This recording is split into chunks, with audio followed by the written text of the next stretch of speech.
how does somebody teach their kid the catechism if they've been convinced, like, I want easy question and answers that teach big theological truths, but how do I get started? Even if I like download, because there's an app that has New City Catechism and we listen to the songs, but like practically, how do I do this? Sure. And I always think of catechism as one tool as we are discipling our children.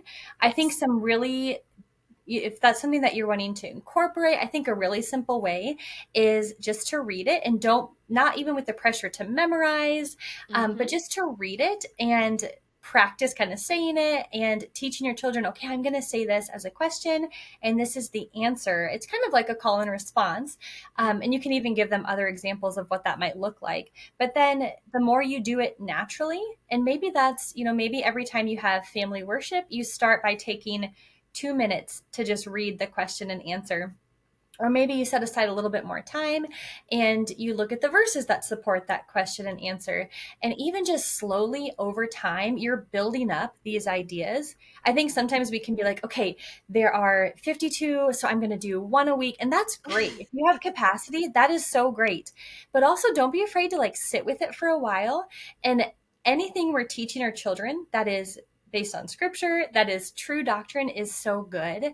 And so if it takes you 2 weeks, 3 weeks, a month to really sit with that first one, that's okay. And your children, it's going to go so down deep. Mhm. So whether that looks like one a week or just starting with one and seeing, we will move on when we're ready. Yeah. Yeah. Displaying it on the fridge, I think is really Oh, helpful. fun. And maybe you start every meal with like, okay, I'm going to do our call and response. All right, who is God? And then they would respond. Or maybe you pray for your meal and then have your children do their, or give them a chance. Okay, you guys are going to ask and I'm going to answer this time, Mm. or appoint somebody to be the one who asks the question. So whatever it is, just keeping it enjoyable and calm. Like, this Mhm. is just our way of life, is to teach Yeah. these things to our children. We're not drill sergeants, like you have to memorize this. It's a gift and it's a blessing, and it's good for me to memorize, and often my children pick it up before I do because kids are amazing. They memorize so easily. Mm-hmm.